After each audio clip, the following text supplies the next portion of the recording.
Have you ever finished your project only to be disappointed in the final finish because it's nowhere as professional looking as you had imagined or what the inspiration or the video tutorial showed it to be? And you're not alone. When you're just starting out, it can be challenging to get that professional, sleek finish. And the reason for that is that there are a whole bunch of tiny things that need to be done as you are doing the project that are usually skipped over in most woodworking tutorials. And that's because it's become second nature to most experienced woodworkers. So today we are going to be diving into 7 of the things that you need to do before and during your project to get the best results.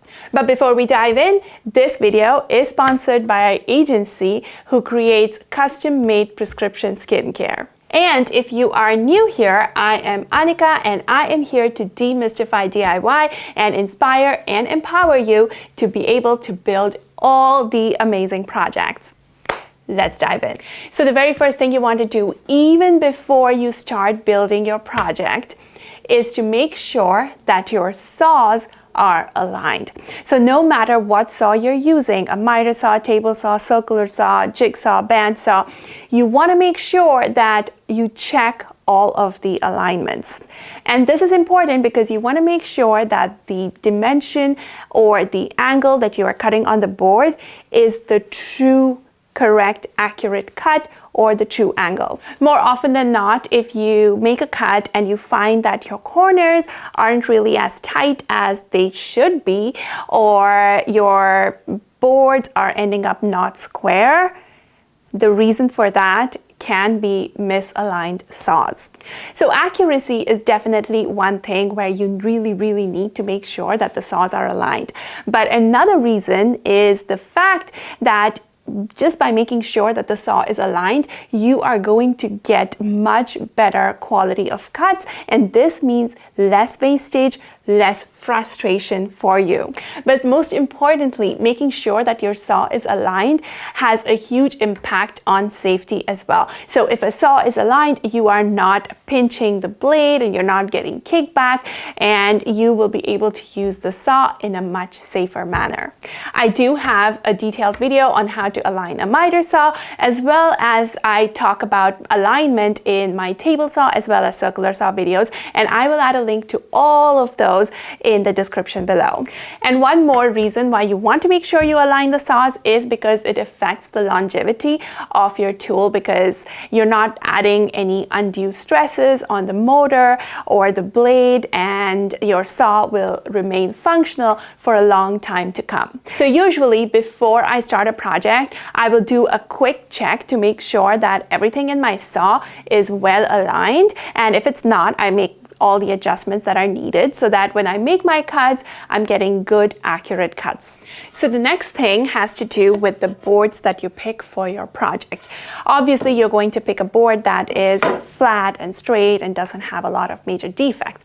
However, one of the things that you have to do as soon as you get the board home to start working on the project is double check the ends. Of course, the factory ends, they don't look very good to start off with. So obviously you probably want to cut that off. However, the most important thing is the fact that the ends are almost never square. And you can see this right here, that in spite of the fact that I have this very well aligned over here, I can see that this is not a straight line. So my board is not at a correct 90-degree angle. And when you use this end to measure from and cut with and go on, you're just going to add inaccuracies in your cuts. So you always want to make sure that you cut off this end. You probably want to cut off maybe a 1/4 inch, 1/2 inch, 1/8 of an inch, depending on how severe the misalignment is. You want to cut that off with your well-aligned saw, and then start measuring from that end and making the cuts. So that is one of the things I always do as soon as I start using a new board, is I cut off that end and get started with measuring from there. Now, the next concept also has to do with being able to get really accurate accurate cuts, because getting accurate cuts, as we all know, makes or breaks your project. And one of the key concepts that comes into play when you're trying to make your cuts is the concept of kerf. Kerf is the thickness of the board that turns into sawdust when you make a cut with the blade. So in other words, yes, it is the thickness of the blade. But when you are making a cut, you have to take that into account so you are not losing out part of the board that you need. Now, when I first started building my project about 13 years ago, I had no idea about kerf. And as I was making my cuts, I realized that every single time I make my cut, it is about 1/8 of an inch shorter. So to account for that, I started adding 1/8 of an inch into my measurements. But even then, it was always just a little bit smaller. And I couldn't figure out why, until I figured out the concept of kerf. So no matter what saw you're using, you always want to account for the kerf and align your saw blade such that the blade is on the outside of the line where you want to cut. And this is another reason why I don't really like using laser markers on my miter saw or a jigsaw, because I would rather visually align the blade and make the cut. And that pretty much always gives me an accurate cut. So do not forget to take kerf into account whenever you are cutting with any saw. Now, before we dive into the next set of tips, let's talk real quick about the sponsor of today's video, Agency by Curology.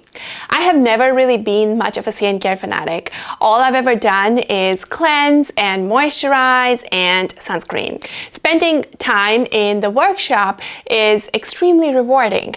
But the sun and the sawdust are not just a challenge for my woodworking skills, but they are a challenge for my skin as well. And now at 44, my dry spots, my dark skin, hyperpigmentation, and wrinkles need something more than just over-the-counter solutions. But it can be so hard to find the products that are right for your skin.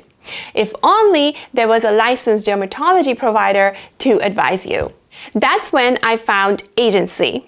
They offer dermatology-backed custom prescription skincare tailored for your skin.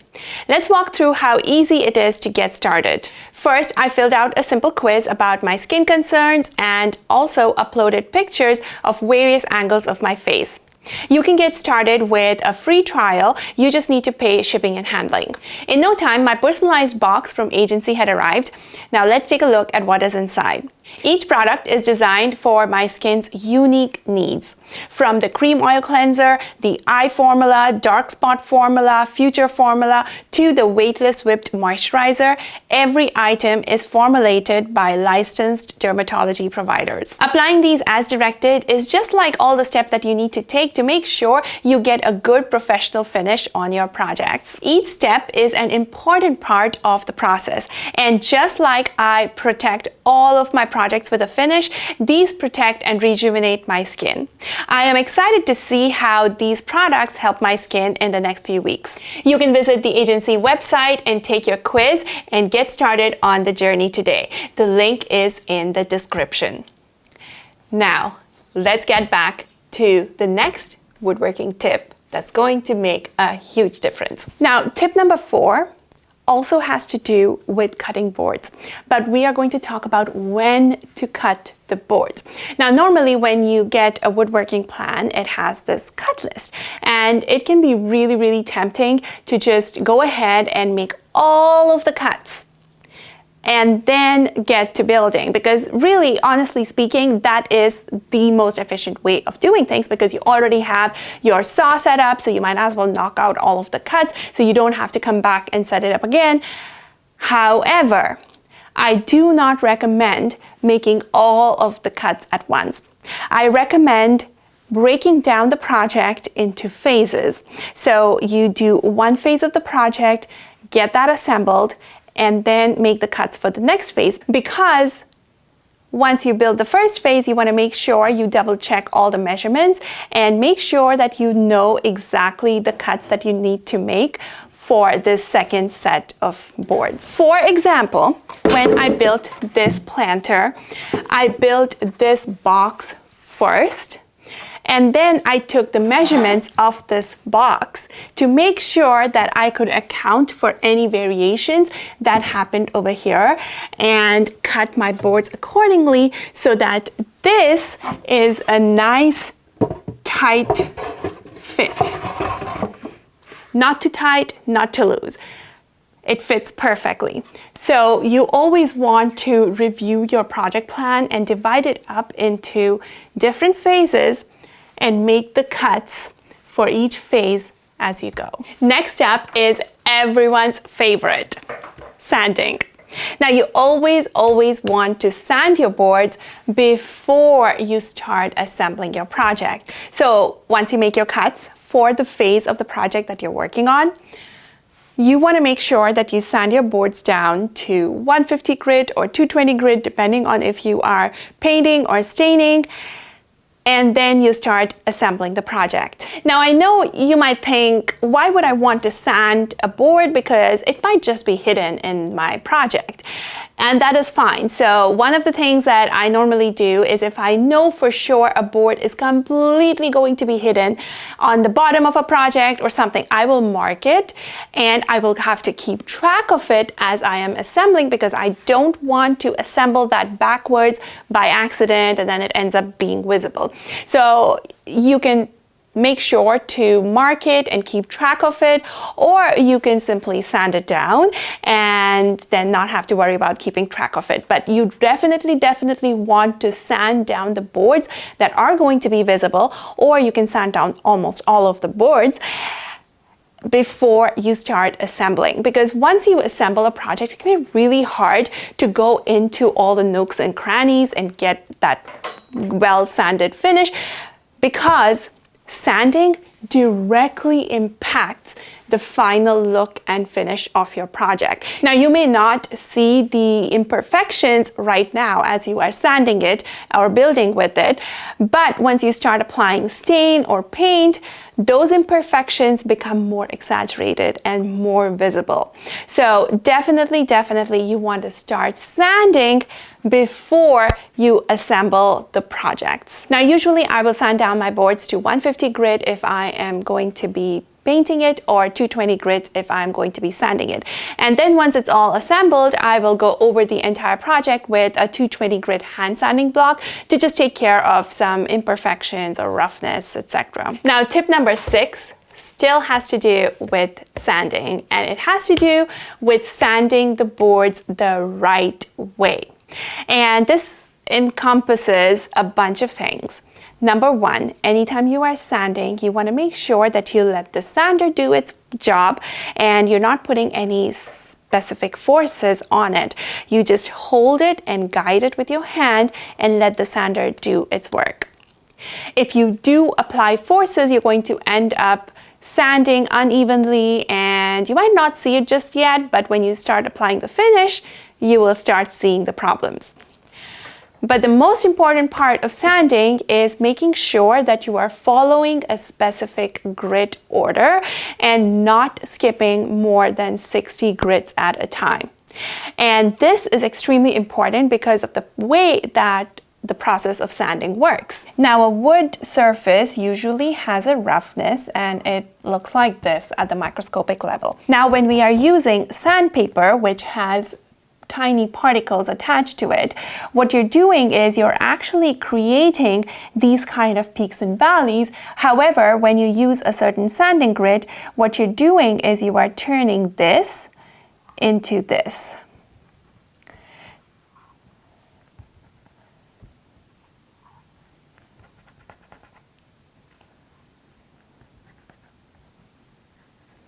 Right, and this depends on the size of the particle. Now, when you use the next size of the particle, you are going to go from that to something like that. So you are essentially slowly creating these peaks and valleys as you are flattening the board. Now, say you skip your grits, you're going to go to a tiny grit, and what's going to happen here is this is going to become like that. but you will never be able to go down here and flatten this out. And what that would do is it creates swirl marks on your board. So yes, you do not want to skip more than 60 grit at a time while you're sanding. And I do have a detailed tutorial on all things sanding wood, which is also linked in the description below. So be sure to check that out. Okay, the final tip has to do with the final finish of your project. And we are going to be talking about staining. Now, we already talked about the importance of sanding well, but when you are applying stain, you want to make sure that you use a pre-stain conditioner.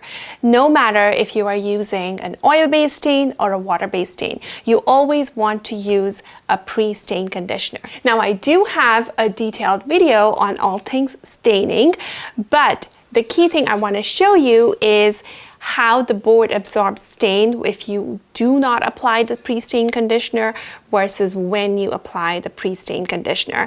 If you do not apply a pre-stain conditioner, the wood grains are going to absorb the stain unevenly, and that's going to give you a blotchy finish. And the pre-stain conditioner helps make sure that that does not happen, and you get a nice even absorption of stain, and you get that even color across your entire project. Now, these are just 7 tips that will help you get started and on your way towards professional looking projects. And if I were to summarize everything, I would say that everything in woodworking comes down to having patience and the discipline to follow through each of the steps in detail. It can feel a little tedious at times and really tempting to skip a certain step because you don't see the immediate impact the step has on your final finish. But stay the path, follow the exact process, and you will be making professional looking projects in no time. Thank you so much for watching, and stay tuned because I share a whole bunch of tips as I build all of my projects. I will see you next time. Bye.